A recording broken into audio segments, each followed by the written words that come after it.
The call between Prime Ministers Modi and Sunak now appears to point finally towards conclusion of a free trade agreement that has been slow marching from one round of negotiations to another for more than 2 years now. It all began in January 2022.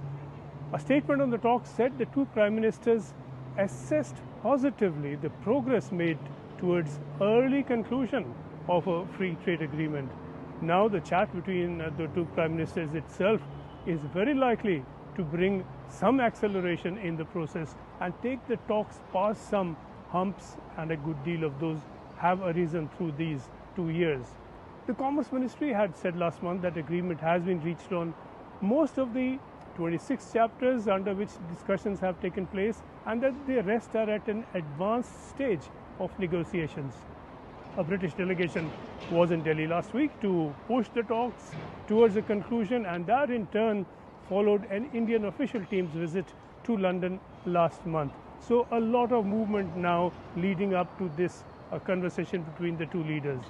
One of the last remaining issues has been market access, and it's a thorny one.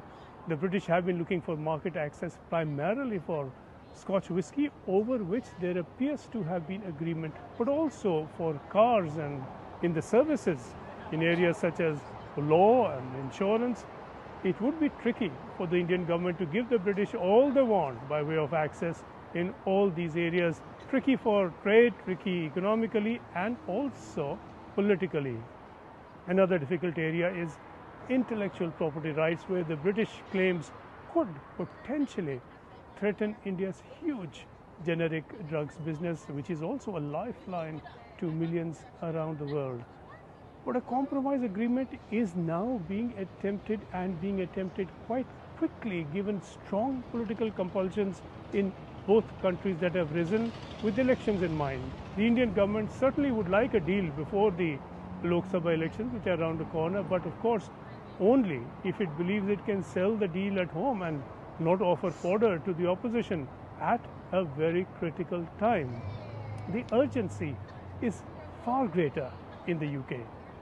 Free trade deals of all sorts were promised quite wildly through the Brexit campaign, that Britain would diversify beyond the European Union to strike into brave new markets, be the global dominant player it once was, and some agreements that have come really only extend earlier agreements that had been rooted through the European Union rather than directly, and these are marginal extensions.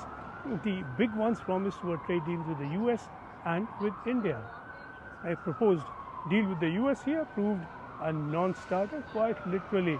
Talks never quite began towards reaching any agreement. The Americans just were not interested. That leaves India.